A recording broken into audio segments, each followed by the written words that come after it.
Bem-vindos a mais um estudo onde nós vamos mergulhar direto em um dos modelos bíblicos mais incríveis que existem sobre o que realmente significa ter uma comunhão ininterrupta com o Criador.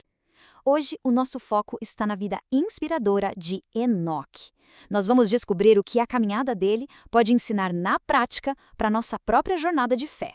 Sabe, quando a gente olha para as páginas das Escrituras, Enoque surge como uma figura histórica simplesmente fascinante. E o mais interessante é que o grande legado dele não se baseia em um ato isolado de piedade, nem em um evento público monumental. Na verdade, a vida inteira dele foi marcada por um relacionamento estável, pacífico e contínuo com Deus. E isso vivendo bem no meio de um mundo que estava cada vez mais dominado pelo pecado.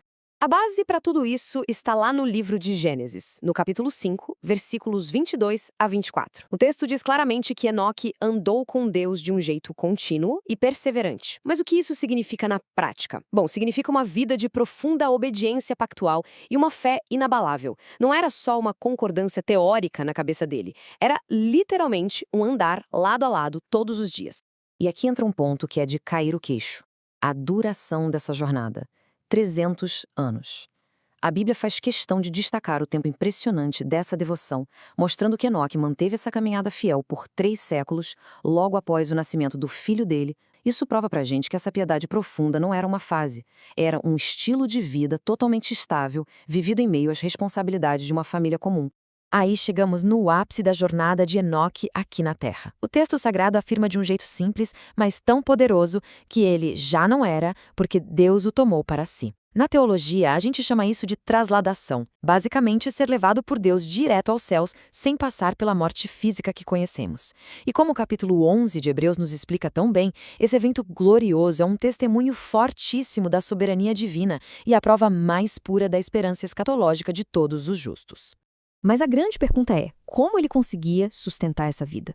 O segredo da rotina de Enoque era um contraste perfeito entre serviço ativo, de um lado, e solidão, do outro. Ele equilibrava essas duas coisas com maestria.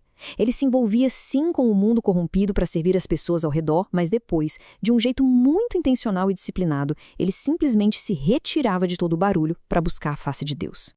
Tem um pensamento muito rico da obra Patriarcas e Profetas, da autora cristã Ellen G. White, que aprofunda exatamente isso. O texto descreve que Enoque ia para a solidão porque ele tinha uma verdadeira fome e sede daquele conhecimento que só o Senhor podia transmitir. A lição de ouro aqui é que o trabalho público intenso dele exigia orações particulares. Era lá no secreto, de portas fechadas, que ele ganhava forças para refletir a imagem do Criador. E as consequências físicas desse tempo gasto com o Senhor são impressionantes. Através dessa comunhão diária e constante, que era invisível aos olhos humanos, Enoque refletia o caráter de Deus de forma tão cristalina que o invisível acabava se tornando visível. Para termos uma ideia, até mesmo as pessoas ímpias daquela geração olhavam com enorme admiração para a impressão celestial que ficava estampada no rosto dele. Trazendo esse exemplo antigo para a nossa realidade de hoje, o que a gente aprende? Aprendemos que nós não fomos chamados para viver como eremitas, em um isolamento absoluto. A nossa vocação não é abandonar o mundo, mas sermos altamente úteis, produtivos e sempre de olhos abertos para as necessidades urgentes ao nosso redor. Só que tem um detalhe crucial. Essa nossa utilidade só vai ter poder espiritual de verdade se estivermos andando lado a lado com Deus, como Enoque fez.